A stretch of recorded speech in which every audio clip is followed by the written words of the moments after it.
पहले सुनिश्चित कर लीजिए कि ये अत्याचार है, ये अव्यवस्था है और ये न्याय है। जब आपकी समझ में आ जाएगा कि न्याय ये है, तब इसको आप अधिकृत जो संस्था है न्यायालय, वहाँ से ले पाएंगे। जब तक समझ में ही नहीं आता है न्याय क्या है, तो फिर करोगे कैसे?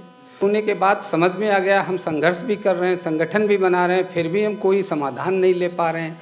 थोड़ा बहुत इलाज हो रहा है। समाज में कमी है कि समाज गंभीरता की तरफ नहीं जा रहा है, एक दर्शन नहीं ला रहा है। जो दलन कर रहे हैं उनका सदियों से बना बनाया दर्शन है, और उस दर्शन में हजारों किताबें उन्होंने लिख डाली हैं।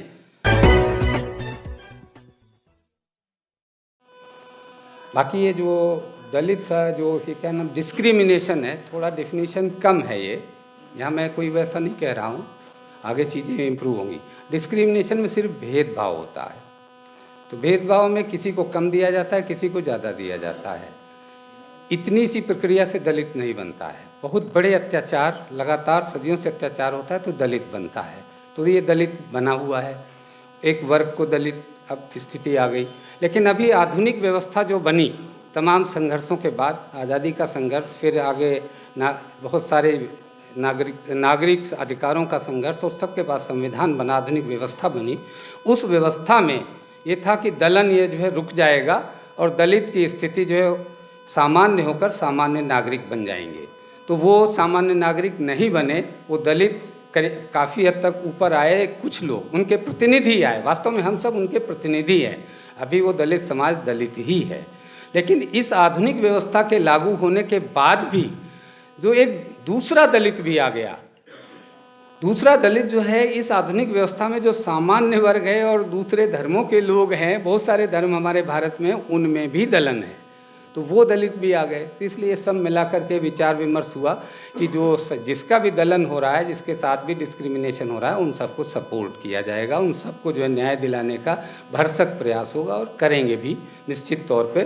क्योंकि इतने वर्ष बीत गए कि एक बाबा साहब के समय से ये बात हो रही कि वकील बना दिए जाएं। बाबा साहब ने भी कहा था, तो समाज से का जो है संरक्षण हो जाएगा, समाज के सब अधिकार मिल जाएंगे।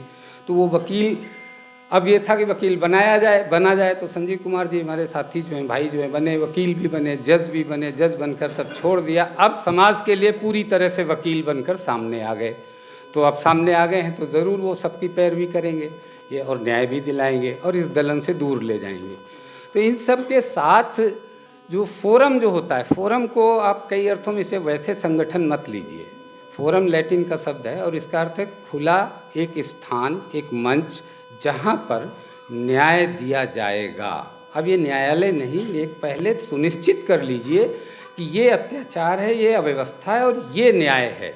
जब आपकी समझ में आ जाएगा कि न्याय ये है, तब इसको आप अधिकृत जो संस्था है न्यायालय, वहाँ से ले पाएंगे। जब तक समझ में ही नहीं आता है न्याय क्या है, तो फिर करोगे कैसे? तो ये यहाँ तक हम इस पर आ गए। और इस सब के बाद जो हमारा समाज दलित बना कैसे, भारत में दलित हैं कैसे, तो इस और हम दलित होने के बाद समझ में आ गया, हम संघर्ष भी कर रहे हैं, संगठन भी बना रहे हैं, फिर भी हम कोई समाधान नहीं ले पा रहे हैं। थोड़ा बहुत इलाज हो रहा है, मरीज़ होता है, पूरी तरह से बीमारी नहीं ठीक हो रही, थोड़ा इलाज इतना हो पा रहा है कि हाँ, आप अस्पताल से घर आ जा पा रहे हैं, फिर अस्पताल में भर्ती हो रहे हैं, आपकी ज़िंदगी चल रही है, स्वस्थ शरीर नहीं है। तो इस सब के पीछे ये है कि हर वो समाज वो दलित हो जाएगा जिसका अपना कोई दर्शन नहीं होगा। और हम दर्शन नहीं है, इसीलिए हमारे पास धर्म नहीं है। धर्म को लोग नकार देते हैं, बाबा साहब ने स्वीकार किया है। तो दर्शन नहीं है, और हर चीज़, हर समस्या हमें पता है, जो दलन हो रहा है वो एक समस्या है।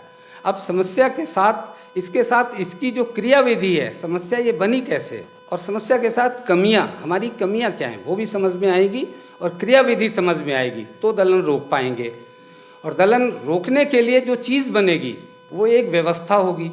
व्यवस्था लंबे ज्ञान के बाद बनती है, और ज्ञान जो है दर्शन पर आधारित होता है। अब यहाँ पे गंभीरता हो गई, यही वो इस समाज में कमी है कि समाज गंभीरता की तरफ नहीं जा रहा है, एक दर्शन नहीं ला रहा है। जो दलन कर रहे हैं उनका सदियों से बना बनाया दर्शन है, और उस दर्शन में हजारों किताबें उन्होंने लिख डाली हैं, और उन किताबों के आधार पर ये दलन हो रहा है। और आप इतनी आधुनिक व्यवस्था में एक हमारे महापुरुष, जिनको हम नमन करते हैं, सभी महापुरुषों को नमन करते हैं, बाबा साहब को नमन करते हैं, इतना सारा अध्ययन करने के बाद बहुत सी किताबें लिखी, लेकिन एक प्रमुख किताब लिखी संविधान, वो एक दर्शन पर आधारित है। उसका दर्शन क्या है उसे समझना पड़ेगा। संविधान को अगर दर्शन को पहले हम समझ लेते हैं, अभी हम दर्शन के विषय में थोड़ा सा बता देंगे तब ज़्यादा क्लियर होगा।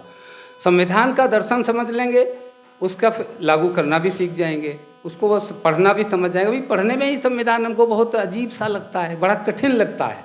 तो कठिन है नहीं। मैं देश भर में करीब करीब 10-12 राज्यों में 2 घंटे का मेरा संविधान पर लेक्चर होता है, और वो मैं करता रहा हूँ, जगह जगह कर रहा हूँ, उस दर्शन को भी बता रहा हूँ। तो दर्शन को जब समझ लेंगे तो कुछ हल दे पाएंगे।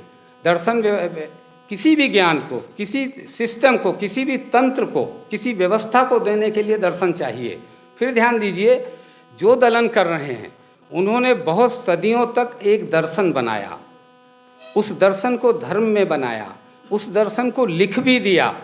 लिखने के बाद वो किताबें लागू हो गईं और हम दलित हो गए और लोग दलित हो गए, नई व्यवस्था लागू हो गई। इस सब के बावजूद वो दर्शन, वो किताबें, वो सब लागू हैं कहीं ना कहीं, इसलिए अभी भी हम दलित हैं। तो ये समझ लेंगे तब निकल पाएंगे। अब दर्शन होता क्या है?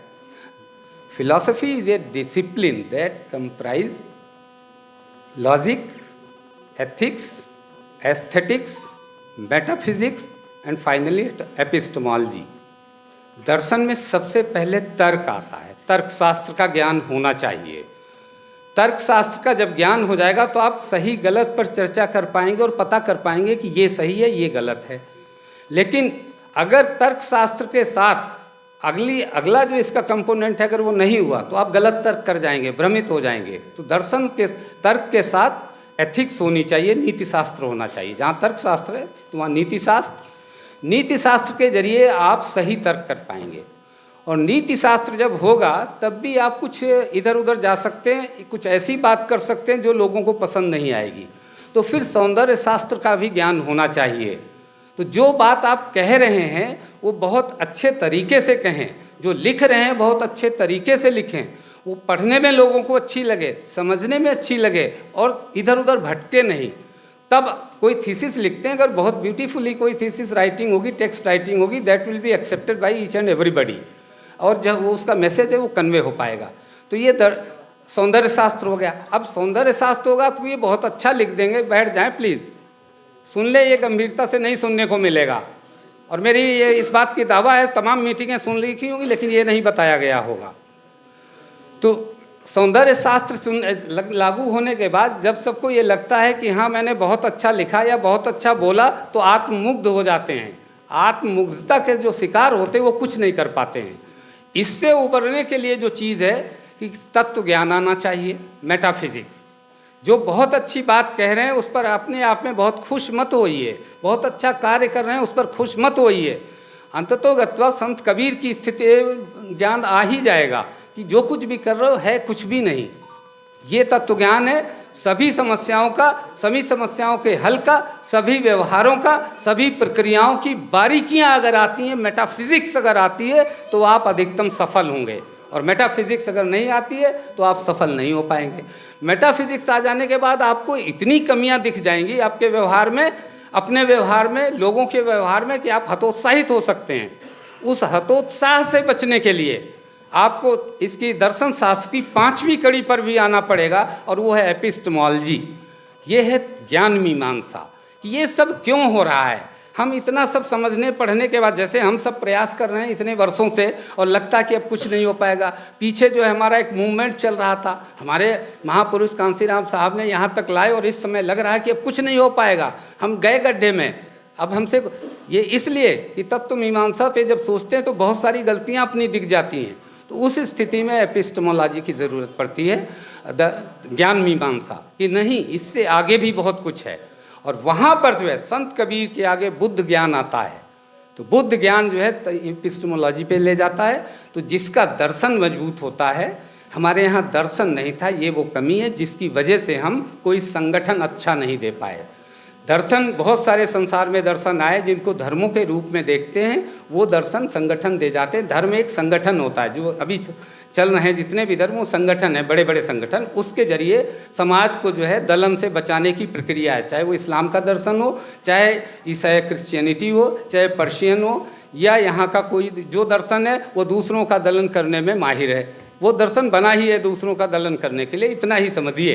बाकी हमें बोलने की ज़रूरत नहीं है, हमें अपना दर्शन बनाना है कि हम अपना उत्थान कैसे करें।